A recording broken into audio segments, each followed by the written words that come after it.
Hi, I'm Lori with UT Southwestern Medical Center. Thank you for joining us today. Today we'll be chatting with Assistant Professor of Surgery, Justin Parekh. Dr. Parekh is an expert in liver, kidney, and pancreas transplant. So thank you for joining us today, Dr. Parekh. Thank you for having me. So before we start, I'd like to thank our partners at Clements University Hospital, UT Southwestern's Department of Surgery, the Kidney Cancer Program, and UT Southwestern Transplant Services Center for helping to promote this chat. So please like and share this chat with your friends, and if you have questions, just type them into the comments field, and we'll take as many questions as we can. So let's get started. Dr. Parekh, can you tell us, I know this is an important cause for you. Can you tell us why organ donation is important? So there are approximately 120,000 people waiting for an organ in this country. The majority of those are kidney donors, about 95,000, 15 or so thousand liver donors, or potential liver recipients, and then the rest are made up of thoracic organs. I think the thing that people don't necessarily recognize is that waiting for that organ is an extremely trying experience, and oftentimes people have to wait for years and years before an organ can become available. And in that time, people often become too sick, or they even die waiting for an organ. So that huge discrepancy between the organs available and the huge demand for them is really leading to increased deaths in the country. Okay, well, it is an important thing to be aware of. And can you tell us, if I'm interested in donating an organ, I wouldn't even know where to begin. What is the process like? So the majority of organs in this country are from deceased donors. So if someone has an accident or a stroke and unfortunately dies, there's an opportunity for them to donate their organs at that time. The way to do that is usually through your state DMV, the Motor Vehicle Association. There's also a website, organdonor.gov, which can give you information about becoming an organ donor. Okay. But most people, it's the easiest thing to do it through your DMV when you sign up for a driver's license. Right, I remember doing that. So yeah, thanks for explaining. We have some questions coming in. Here's one from Georgia, and she'd like to know, what organs can you donate? As a deceased donor, you're capable of donating your heart, your lungs, your liver, your kidney, and your pancreas, and sometimes your small intestine. Those are the main organs that can be donated. The other big category is living donation. Okay. And so everybody that is healthy enough obviously can give up one kidney. They can continue to have a normal life after that, and that extra kidney obviously can go to save someone's life.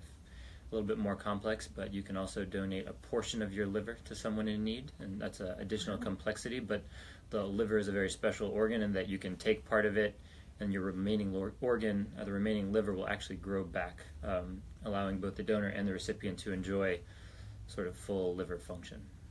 That's fascinating to know that that organ can actually grow back. Can you tell us, are there any conditions that might prevent somebody from being able to donate? Well, any long-term medical problems can have an impact on organs, so long-standing hypertension and diabetes, but even patients that have those problems can still be organ donors. So I wouldn't think about those problems as precluding you from being a donor. You just allows the experts to sort of evaluate as you go along. Okay. So this is something that I've been curious about, and it was a question that someone had earlier. How is the organ kept alive during the process? You're a transplant surgeon, Sure. right? So you can tell us. So it's actually pretty simple. Most of the time the organs are, as they're removed, the blood is flushed out, they're filled with sort of a preservative solution, and they're put on ice. We then transport them on ice as quickly as possible and bring them to the recipient transplant center, and then start the recipient operation. Each organ has essentially a variable amount of time that it can survive on ice, kidneys being sort of the longest, and then heart and lungs being a little bit shorter. Liver's kind of in between. So we have to move pretty quickly once we get things going, but it's actually a fairly simple concept. There are coolers and buckets of ice and lots of cold solution floating around. Okay. Well, we have another question coming in from Kristen, who would like to know, how are the recipients matched to the donors? What is that process? Again, it varies a little bit from organ to organ. The most important thing is the compatible blood types. So that's one thing that you have to get right. Oh, so here's Georgia chiming in again, and I have to admit, it does sound kind of fascinating. Can you elaborate on how does the liver grow back? Well, it essentially, the remaining portion of the liver kind of regenerates to some degree, and it just grows larger and larger, so the existing cells get a bit bigger, and it just compensates. That's fascinating. Yeah. Yeah. Do we have any other organs that do that? No. Liver's the only one. Okay. Well, let's see. Here's a question from Sierra, and she'd like to know, what is the most common myth about organ donation? Anything out there that's not something to be believed? Well, I think for people that are contemplating living donation, I think the concern is that when you give up a part of your liver, you give up a kidney, that you're going to be sort of returned to a less healthy state, that you're not going to be able to enjoy your life. I think that is actually maybe a big myth that needs to be dispelled. Okay. You can live perfectly well with one kidney, and with proper medical screening, if you're a healthy person, you give that kidney, you go back to a completely normal life. So I think that's one myth that's important to dispel. Living donation is a huge opportunity to address the organ shortage in this country. There are countless times, I think, that people have sick family members and they say, I wish I could, take my parents' pain away. I wish I could take that chemotherapy for my loved one. And living donation, especially with kidney and liver, is an opportunity to actually intervene. The family member, the loved one, the friend, the church member, the guy down the street can step up and actually save a life. That's a very unique opportunity, because most of us are actually really pretty helpless when a family member or loved one gets sick. That's right. And so this is an opportunity to kind of step forward and save a life. And that's very compelling reason to get involved. Can you tell us a little bit about how people get involved, or do they just call UT Southwestern, or do they go through another process? Most people know someone that is in renal failure or liver failure, and they're able to sort of reach out through that person. If someone is interested in donating an organ to a stranger, which, believe it or not, actually happens, people are compelled to just come forward and sort of donate a kidney out of the goodness of their heart. They can also contact us directly. Okay, thank you. Well, we've got another question from Susanna. Thank you for chiming in here. She'd like to know, and this is interesting, she'd like to know, is it possible to donate a portion of your liver as a living donation if you've already donated a kidney? That is a good question. To be a liver donor, you have to be in very good health, as you probably know. So we take all those things into consideration. Obviously, having given a kidney already would make you a little higher risk candidate. So I think that you'd have to be in exceptional health for most centers to consider you to be a living donor liver candidate. Okay. I don't want to say absolutely no, but it's something that would be so something to overcome or to take a very close look at. Okay, thank you. So here's a question from Brian, and he wants to know, can someone with asthma donate? Yes, asthma in and of itself is not a problem. Obviously, it has to be well controlled. We want to make sure that you're in good shape and haven't had a lot of recent flares or hospitalizations, but asthma, if it's well controlled, is not a problem. Okay, that's good news. I also was wondering, there was a question here about age. Any age limits, either too young or too old to donate, to be involved? For deceased donation, there are absolutely no age limits whatsoever. Okay. For living donation, you have to be an adult, and able to sort of make a decision, be 18 years of age. Okay. And there's really no upper limit, though we do sort of take age into consideration when we're factoring all this stuff in. Okay. And one more question just popped up. If they see I'm a donor at the hospital, let me try that one again. Who determines who gets the organs on the waiting list? Again, it varies a little bit by organ. So for liver transplant, it's sickest first. So there's a point score called the MELD system, and the higher your score, the higher you're on the list, and that's how your organs are allocated. Kidney is mainly driven by time on the wait list. So the longer you're on dialysis, the more wait time you have, the higher you are on the list. And there are a couple other factors that augment that score, but for the most part, it's driven by time. Okay. Here's a question from Kelly, and thanks for chiming in. By the way, I want to let everybody know, if you've got a question, be sure to enter it in the comments section, because we've got some good questions coming in. And Kelly says, I will be having the mini nephrectomy instead of the laparoscopic approach.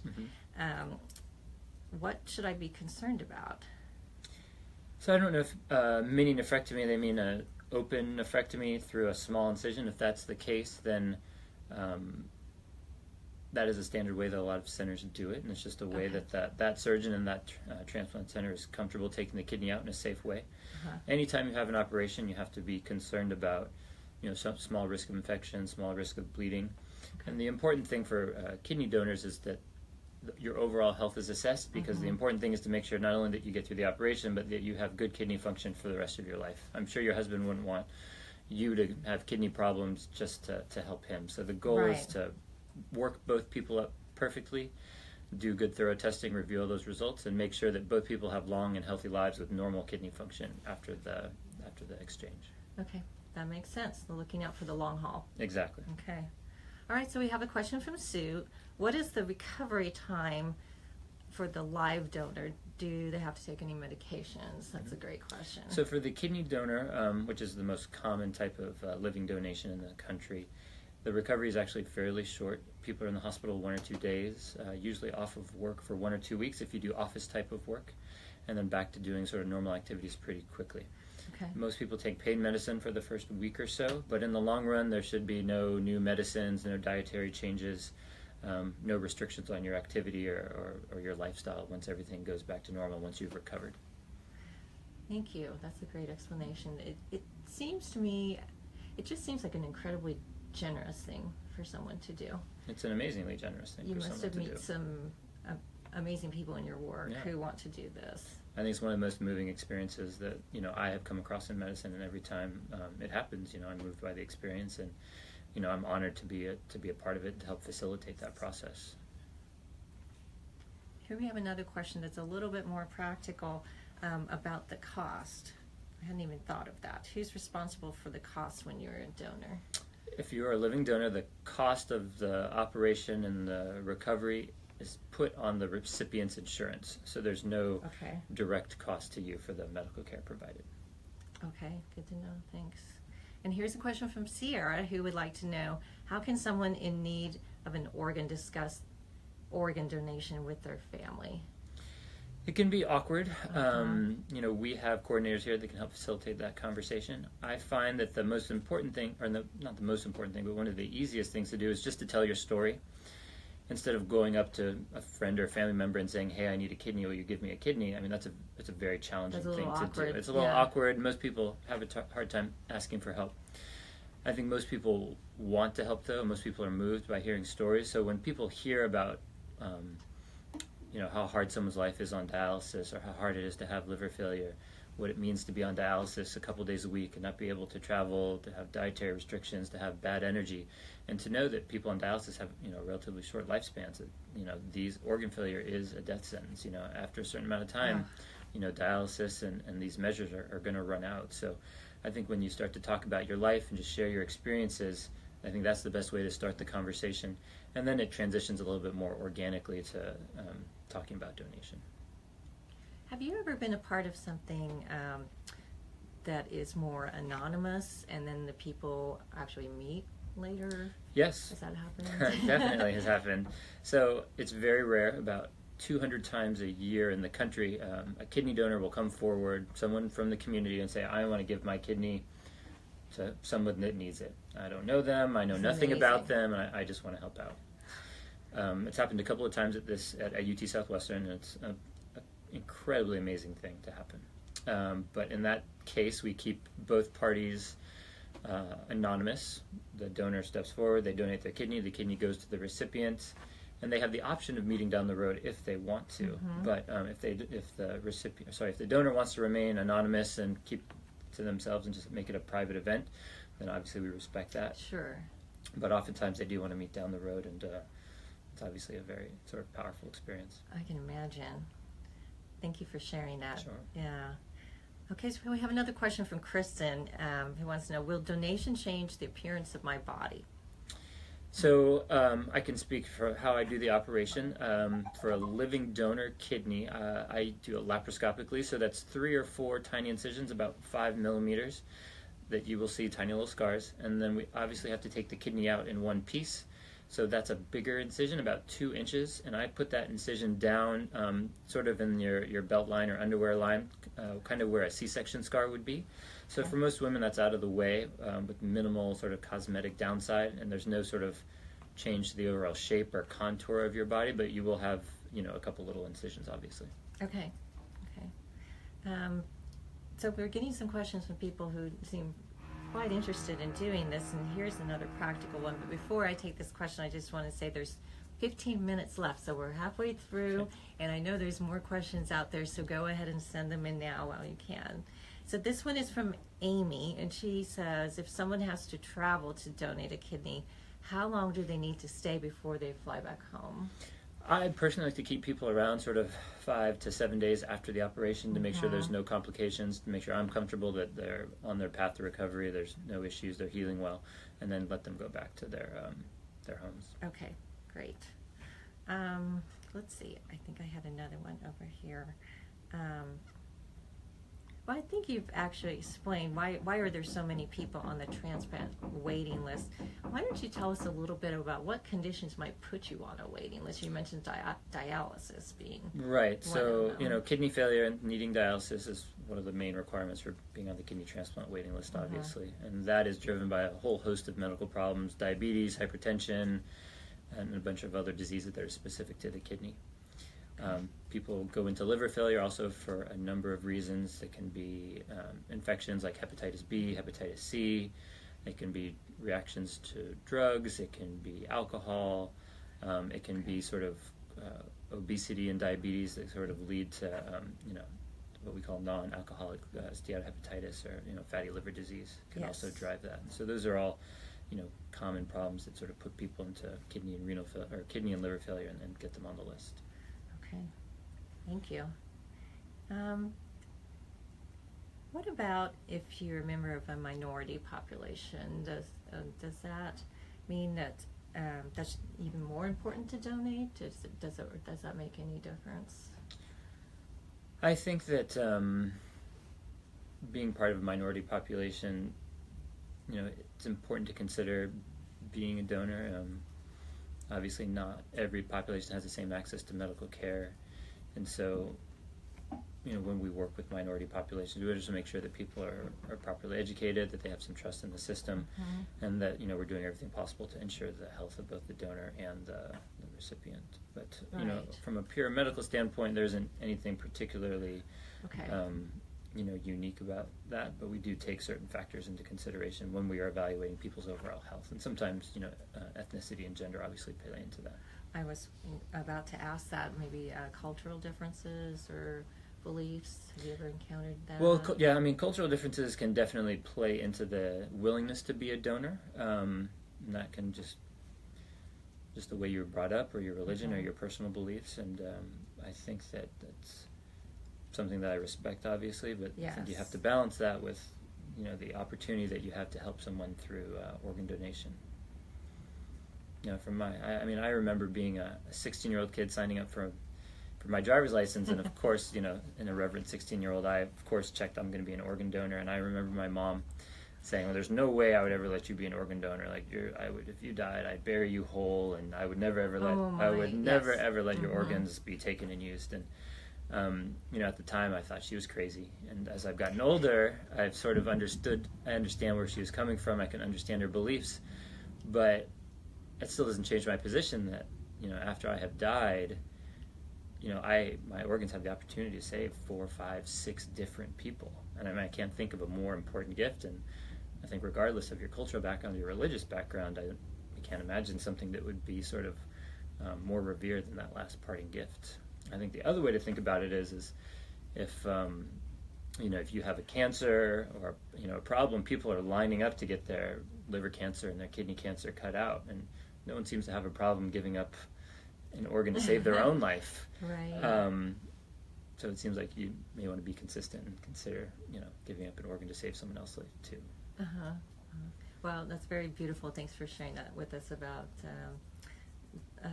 how much impact it can have, because I was struck by what you said. You could actually save more than one person's life. Have you any examples of somebody that you can think of? Well, I mean, and that's maybe but that have you is seen that that 4 is or 5 the people? that is the norm. You know, Really? yeah. Well, maybe not the norm. I think that for a deceased donor, somewhere around on average 3 organs are transplanted for every Wow. deceased donor. So that is, you know, on average 3 lives saved for That's a every huge deceased impact. donor. So Yeah. Yeah. and obviously the better shape or the healthier that donor is, the more opportunity there is to share the organs, and that can go up to 4 or 5, obviously. Oh, that's fantastic. And I know that last week we had recognized a day called National Donor Day. Do you want to tell us a little bit about that? Is that an awareness event? It's mainly an awareness event. You know, Uh-huh. over the years, we have, as a transplant community, have really tried to increase donor awareness, education, so that people are willing to register as donors if they do die, to promote living donor awareness, the safety of the operation, and the potential impact it can have. And National Donor Day is just an opportunity to sort of recognize that and sort of build upon the awareness, because obviously there is a huge difference between the supply and demand when it comes to organs. Now, you and I spoke earlier about that there's actually different customs in other countries. For example, in Europe, it's much more common, I think. So different countries have different policies. There are some places that have what we call an opt-out policy. So everybody is automatically a deceased, is registered as an organ donor at the time if they were to die. So a deceased organ donor. And if they don't want to do it, then they have to actively opt out. That's a little different from our system, where you have to proactively sign up. Yes. And there are certain countries, because of cultural beliefs, that actually really don't believe very much in deceased donation at all, but they have a very robust living donor sort of system to help supplement that and to help people. Okay, great. So that's, I think, one of the reasons for the awareness that we're trying to build with this chat and with National Donor Day, is that so people are aware that they have that option. Yeah. Okay, and I think you mentioned the easiest way to do that was with your driver's license. Yeah. Okay, well, we're getting to about 5 minutes left on this chat. If you have any more questions, be sure to send them in now. And can you tell us anything more that you think, I know you work with patients a great deal. They probably have questions for you before they donate. What is this going to be like? And some of the more common questions that you get for people? Well, people that are donors, potentially, or... I think most people just want to know about the long-term impact of organ donation. Not only what they're going to go through, but what their life is going to be like when they get back to, their usual day-to-day activities. Okay. And I think we are getting close to time. And I think we have a couple more questions coming in. This one from Elizabeth, who says, what if my loved one needs a kidney and liver transplant? Can 2 organs be transplanted at the same time? 2 organs can definitely be transplanted at the same time. It can be a little difficult to coordinate living donation from 2 separate donors for that sort of thing, but a liver and a kidney at the same time is pretty routinely done, and it does add a level of complexity, but it's pretty commonly done, and we do it here all the time. Okay, good to know. And here's the question from Peggy, who wants to know, I know an organ recipient can still be a donor, but can they donate organs or only tissue? I wonder how the anti-rejection meds affect the viability of the organs. So a lot of that has to do with, the overall health of the organ recipient, what organ they got originally, how long they've been on those anti-rejection medicines, and what impact that has had on the remaining organs. So, for example, if you received a liver, but your kidneys have been good your entire life, and you were to go on and die, you could still be a potentially kidney donor. We just have to assess that at the time. So nothing absolutely precludes you, but it does obviously add a layer of complexity that we just need to evaluate. Okay. And here's a question from Tina, specifically about lupus. Can you donate if you have an immunosuppressive disease such as lupus? Typically, those types of diseases make it unlikely for you to be a donor. We want to make sure that you're healthy, and then lupus obviously can have an impact not just on the kidneys, but multiple organ systems. So that's one thing that would make us, very nervous about using that person as a living donor. Okay. And a question about what is being done to create awareness. This is from Sorry, it just dropped off. But there was a question from, it was about what's being done to create awareness about living donation. I think we already covered that pretty well. Yeah. But this event, obviously. Yeah. There's Doing it National right now. Donor Days. Yeah. There's local events, and there's there are race car drivers that have been touched. So I think people that in sports and media and the Hollywood that have had this experience, that's an opportunity for them to share their stories, and you'll see stories about them. So it's really just anytime there's a good story, we try to share it. We try to make people aware of it. Great. So a great way to do that would be to like and share this post. So I just want to remind everybody it will be available on our Facebook page and our YouTube channel after this chat. So you can share it with your friends, and we hope you do. Here's another question that came in from Linda Olson on our event page, and she says, I'm not sure if organs can be used after cancer treatment. What do you think? Is that a case by case? Again, it's case by case. If the cancer has been properly treated and there's been a couple of years with no evidence of recurrence, and the organs are still in good shape, then yes, then the organs can be used. And we treat them as sort of a special class of donors, and we evaluate people very carefully. But again, it doesn't preclude. It just makes us have to work a little bit harder, which we're happy to do, obviously. Okay. That's great. Thank you. And a question from Amy, who says that you performed her liver transplant, and this is sweet. So extremely grateful for this gift of life. She says, thank you, Dr. P. I remember you, and I'm glad to hear that you're doing well. That's fantastic. Thank you for tuning in, Amy. We hope you share this with people. Okay, so we have about 2 minutes left if there's any more questions. And while we're just waiting to see if anybody pops up here, is there anything that you would like to add? I think these events and increasing awareness are critical. When you talk about 120,000 people waiting for an organ donor, it's a pretty staggering number. And the easiest thing in the world as a surgeon is to sort of be able to find a problem, dust off your equipment,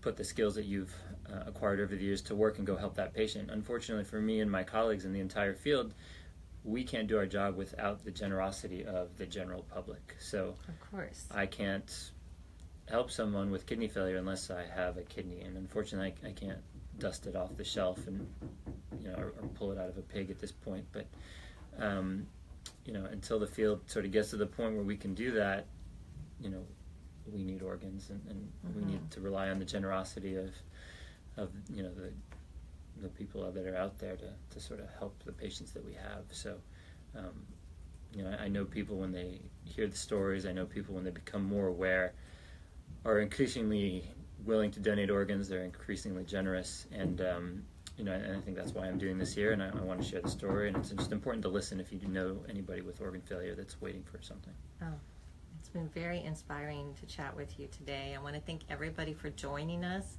And again, like and share this as far and wide so we can spread the message. It will be available on our Facebook page as well as our YouTube channel this afternoon.